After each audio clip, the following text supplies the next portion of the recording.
الحمد للہ رب العالمین والصلاة والسلام علی نبینا محمد وعلی آلہ وصحبہ اجمعین اما بعد۔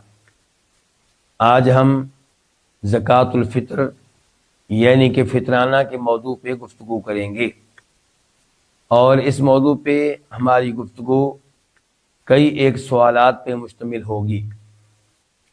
پہلا سوال یہ ہے کہ زکوٰۃ الفطر شریعت نے کیوں مقرر کی ہے، اس میں حکمت کیا ہے، اس کا فلسفہ کیا ہے، اس کے مقاصد کیا ہیں؟ تو اس کا جواب یہ ہے کہ اس کے دو مقاصد ہیں جن کا تذکرہ اس حدیث میں آیا ہے جس میں عبداللہ ابن عباس رضی اللہ عنہما فرماتے ہیں کہ نبی علیہ الصلوۃ والسلام نے زکوٰۃ الفطر مقرر کی، فطرانہ مقرر کیا طہرۃ للصائم، اس لیے تاکہ یہ فطرانہ روزے دار کی طرف سے روزے کی حالت میں ہونے والی کمیوں اور کوتاہیوں کا کفارہ بن جائے، ازالے کا سبب اور ذریعہ بن جائے، اور دوسرے نمبر پہ اس لیے کہ اس کی وجہ سے مسکینوں کو غلہ مل جائے، کھانا مل جائے، راشن مل جائے۔ دوسرا سوال یہ ہے کہ زکوٰۃ الفطر کا حکم کیا ہے، فطرانے کا حکم کیا ہے؟ تو اس کا جواب یہ ہے کہ ہر مسلمان پہ واجب ہے کہ وہ فطرانہ ادا کرے۔ دلیل وہ حدیث ہے جس میں عبداللہ بن عمر کہتے ہیں کہ نبی علیہ الصلوۃ والسلام نے فطرانہ فرض قرار دیا ہے، ایک سا جو میں سے یا کھجوروں میں سے، غلام پہ بھی اور آزاد پہ بھی، مذکر پہ بھی یعنی کہ مردوں پہ بھی واجب قرار دیا، فرض قرار دیا، اور عورتوں پہ بھی، چھوٹوں پہ بھی فرض قرار دیا اور بڑوں پہ بھی۔ لیکن یہ فرض تب ہے من المسلمین جبکہ یہ سب کے سب مسلمان ہوں۔ اس حدیث کو امام بخاری رحمہ اللہ نے روایت کیا ہے۔ تیسرا سوال یہ ہے فطرانے کے تعلق سے کہ یہ فطرانہ کس کس پہ واجب ہے؟ کیا ہر مسلمان پہ واجب ہے، یا کچھ لوگ ایسے بھی ہیں جن کو استثناء حاصل ہے، جن کو رخصت دی گئی ہے کہ وہ فطرانہ ادا نہ کریں تو کوئی مسئلہ نہیں ہے؟ تو اس کا جواب یہ ہے کہ فطرانہ ادا کرنا ہر اس پہ واجب ہے جس میں دو شرائط پائی جائیں۔ پہلے نمبر پہ یہ کہ وہ مسلمان ہو، اگر کوئی مسلمان نہیں ہے تو اس سے فطرانے کا مطالبہ نہیں کیا جائے گا، کیونکہ فطرانہ ادا کرنا یہ اللہ رب العزت کے قریب ہونے کا باعث ہے، یہ بہت بڑی نیکی ہے، اس سے روزے دار سے ہونے والی کوتاہیوں کا ازالہ ہوتا ہے، یہ ان کوتاہیوں کا کفارہ بنتا ہے، جبکہ یہ ساری چیزیں کافر کے لیے نہیں ہیں بلکہ مسلمانوں کے لیے ہیں۔ دوسری دلیل یہ ہے کہ عبداللہ بن عمر کہتے ہیں کہ نبی علیہ الصلوۃ والسلام نے فطرانہ فرض قرار دیا ہر غلام پہ، ہر آزاد پہ، ہر چھوٹے پہ، ہر بڑے پہ، ہر مرد پہ اور ہر عورت پہ، من المسلمین، شرط یہ ہے کہ یہ مسلمان ہوں۔ اس کا مطلب یہ ہے کہ فطرانہ کافر سے وصول نہیں کیا جائے گا۔ دوسری شرط یہ ہے کہ فطرانہ اسی پہ واجب ہوگا جو صاحب استطاعت ہے، جو صاحب استطاعت نہیں ہے اس پہ فطرانہ واجب نہیں ہے۔ لیکن یہاں پہ سوال یہ پیدا ہوتا ہے کہ یہاں پہ استطاعت سے کیا مراد ہے؟ کئی علماء کرام یہ کہتے ہیں کہ صاحب استطاعت وہی ہوگا جس کے اوپر زکوٰۃ واجب ہوتی ہے، جو زکوٰۃ کے نصاب کا مالک ہے اس پہ فطرانہ واجب ہے، جو زکوٰۃ کے نصاب کا مالک نہیں ہے اس پہ فطرانہ واجب نہیں ہے۔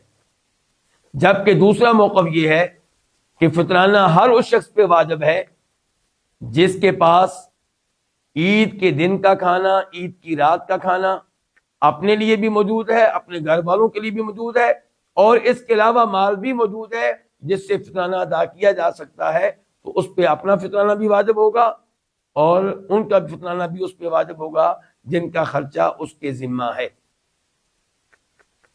ان دو اقوال میں سے راجح قول یہی قول ہے، دوسرا قول، کیونکہ نبی علیہ الصلوۃ والسلام نے فطرانہ فرض قرار دیا ہر غلام پہ، ہر آزاد پہ، ہر مرد پہ، ہر عورت پہ، ہر چھوٹے پہ، ہر بڑے پہ آپ نے یہ نہیں کہا کہ اس کے اوپر فرض ہے جو زکوٰۃ کے نصاب کا مالک ہو، اور جو زکوٰۃ کے نصاب کا مالک نہیں ہے اس کے اوپر فرض نہیں ہے، بلکہ ہر ایک کے اوپر فرض قرار دیا ہے۔ اور علماء اکرام نے اس کی وضاحت یہ کی ہے کہ جس کے پاس کچھ بھی نہیں ہے اس کے اوپر فطرانہ واجب نہیں ہوگا، البتہ جس کے پاس اتنا مال ہے جس سے عید کے دن اور عید کی رات کے کھانے کا بندوبست ہو سکے، اور اس کے علاوہ بھی موجود ہے جس سے فطرانہ ادا کیا جا سکتا ہے، تو اس کے اوپر فطرانہ واجب ہوگا۔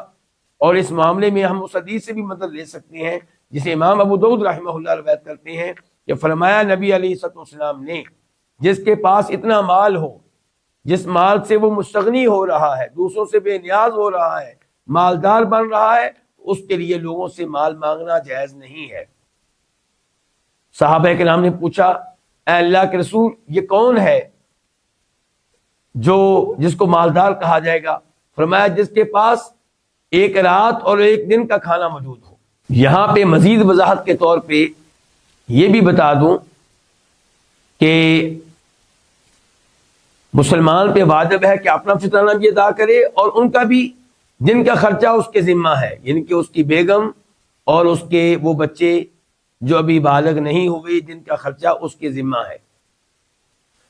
البتہ مسلمان کی وہ بیوی جس سے اس کا نکاح ہو چکا ہے لیکن ابھی اس کے گھر میں نہیں آئی، فی الحال والدین کے گھر میں موجود ہے، اس کا فطرانہ اس کے ذمہ نہیں ہے بلکہ اس کے والدین کے ذمہ ہے۔ تیسرے نمبر پہ اگر کسی کی ایسی بیوی ہے جو نافرمان ہے اور گھر چھوڑ کر والدین کے پاس جا چکی ہے، اس کا فطرانہ بھی خامد کے ذمہ نہیں ہوگا بلکہ اس کے اپنے ذمہ ہوگا۔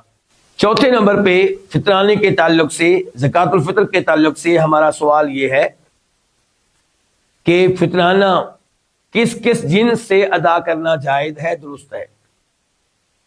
تو اس کا جواب یہ ہے کہ کئی علماء کرام کا موقف یہ ہے کہ فطرانہ انہی اجناس سے ادا کیا جائے گا جن کا تذکرہ فطرانے کی احادیث میں آیا ہے۔ مثال کے طور پہ کھجوریں، جو اور منقع کشمش۔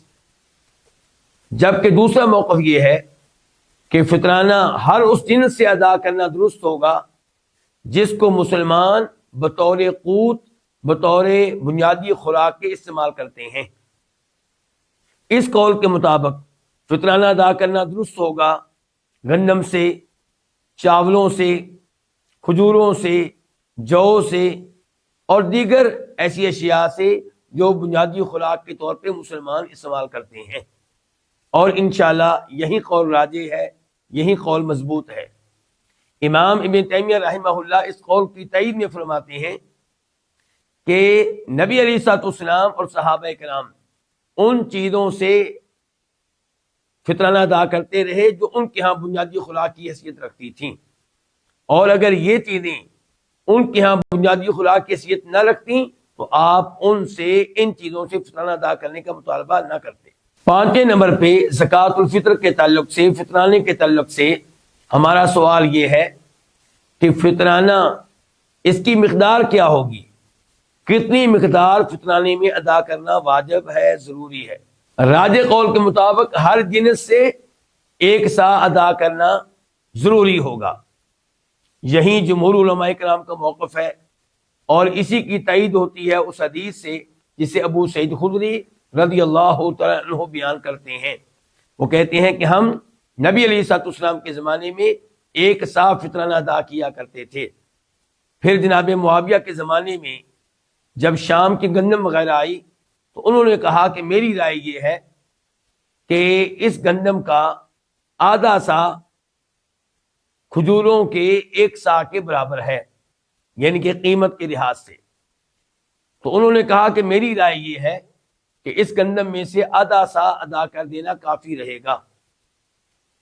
کئی لوگوں نے جناب معاویہ کی بات مان لی، لیکن ابو سعید خدری رضی اللہ عنہ نے اعلان کیا کہ میں تو اسی مقدار کے مطابق فطرانہ ادا کروں گا جو مقدار ہمیں نبی علیہ الصلوۃ والسلام نے بتائی ہے، یعنی کہ ایک سا۔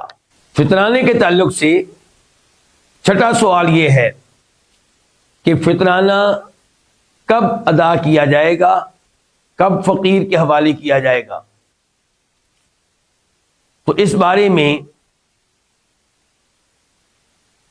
بنیادی بات یہ ہے کہ فطرانہ نماز عید سے پہلے ادا کرنا واجب ہے، اور اسے اس قدر لیٹ کر دینا کہ نماز عید کے بعد ادا کریں تو یہ حرام ہے، یہ جائز نہیں ہے۔ عبداللہ بن عمر فرماتے ہیں اس حدیث میں جسے امام بخاری رحمہ اللہ ان سے روایت کرتے ہیں کہ نبی علیہ الصلوۃ والسلام نے حکم دیا تھا کہ لوگوں کے عید کی نماز کے لیے نکلنے سے پہلے پہلے فطرانہ ادا کر دیا جائے۔ یہاں پہ اس بات کی وضاحت بھی ضروری ہے کہ راجح قول کے مطابق فطرانہ ہر اس شخص کے اوپر واجب ہے جو آخری روزے کے سورج غروب ہونے کے موقع پہ موجود تھا، زندہ تھا۔ اس کا مطلب یہ ہوا کہ اگر کوئی بچہ آخری روزے کے دن سورج غروب ہونے سے پہلے پیدا ہوتا ہے تو اس کی طرف سے بھی فطرانہ ادا کرنا ضروری ہوگا، اور اگر وہ مغرب کے بعد پیدا ہوتا ہے تو اس کی طرف سے فطرانہ ادا کرنا ضروری نہیں ہوگا۔ اس کا دوسرا مطلب یہ ہوگا کہ اگر ایک آدمی آخری روزے کے دن سورج غروب ہونے سے پہلے فوت ہوتا ہے تو اس کی طرف سے فطرانہ ادا کرنا ضروری نہیں ہوگا، اور اگر وہ مغرب کے بعد فوت ہوتا ہے تو پھر اس کی طرف سے فطرانہ ادا کرنا ضروری ہوگا۔ اگر کوئی آدمی وقت پہ فطرانہ ادا نہیں کر سکا تو اس کو چاہیے کہ بعد میں ادا کرے۔ علماء کرام کا اس بات پہ اجماع ہے کہ فطرانہ وقت نکل جانے کے باوجود ساقط نہیں ہوگا، بلکہ بعد میں بھی اس کی ادائیگی ضروری ہوگی۔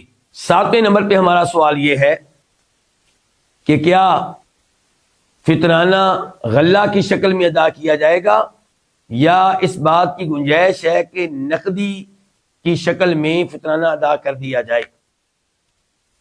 تو اس سوال کے جواب میں عبداللہ ابن عباس رضی اللہ عنہ کی حدیث آپ کے سامنے رکھنا چاہوں گا، جس میں وہ فرماتے ہیں کہ نبی علیہ الصلوۃ والسلام نے فطرانہ فرض قرار دیا۔ کس لیے؟ کیوں؟ کہتے ہیں طہرۃ للصائم و طعمۃ للمساکین۔ اس کے دو مقاصد ہیں۔ نمبر 1 کہ روزے کے دوران روزے دار سے جو کمیاں کوتاہیاں ہوئی ہیں ان کا یہ کفارہ بن جائے۔ دوسرے نمبر پہ یہ کہ فطرانہ مسکینوں کے لیے طعام بن جائے، کھانا بن جائے، ان کا غلہ بن جائے، ان کی خوراک بن جائے۔ تو یہاں پہ آپ نے یہ نہیں کہا کہ فطرانے کا مقصد یہ ہے کہ غریب آدمی اس سے کپڑے خرید لے یا اس سے جوتے خرید لے یا کوئی اور ضرورت پوری کر لے، بلکہ فطرانے کا مقصد بتایا گیا طعام، مسکین کے لیے راشن کا، غلے کا، خوراک کا بندوبست ہو جائے۔ تو جنس کی شکل میں، غلے کی شکل میں فطرانہ ادا کرنا چاہیے تاکہ فقیر کے گھر میں غلے کا ایک ڈھیر لگ جائے اور وہ کئی مہینے اس میں سے کھاتا پیتا رہے۔ فطرانے کے تعلق سے ہمارا آخری سوال یہ ہے کہ فطرانہ کس کو دیا جائے گا؟ تو اس بارے میں ایک قول علماء کرام کا یہ ہے کہ جن کو زکوٰۃ ادا کی جا سکتی ہے انہی کو فطرانہ دیا جا سکتا ہے، اور یہ 8 ہیں جیسا کہ میں اور آپ جانتے ہیں۔ دوسرا قول یہ ہے کہ فطرانہ زکوٰۃ کے نظام سے مختلف ہے، فطرانہ صرف مسکینوں اور فقیروں کو دیا جائے گا، کسی اور کو نہیں دیا جائے گا، اور انشاءاللہ یہ آخری قول راجح ہے۔ اس کی تائید عبداللہ ابن عباس کی حدیث سے ہوتی ہے جو پہلے ذکر کی جا چکی ہے۔ وہ کہتے ہیں کہ نبی علیہ الصلوۃ والسلام نے فطرانہ فرض قرار دیا تھا۔ کیوں؟ اس کا ایک مقصد یہ تھا کہ یہ مسکینوں کے لیے خوراک بن جائے، طعام بن جائے، غلہ بن جائے۔ تو آپ نے بتا دیا کہ فطرانہ کن کے لیے ہے؟ مسکینوں کے لیے ہے۔ اس کے لیے فطرانہ صرف اسے مسکینوں کو دیا جائے۔ واللہ تعالی اعلم۔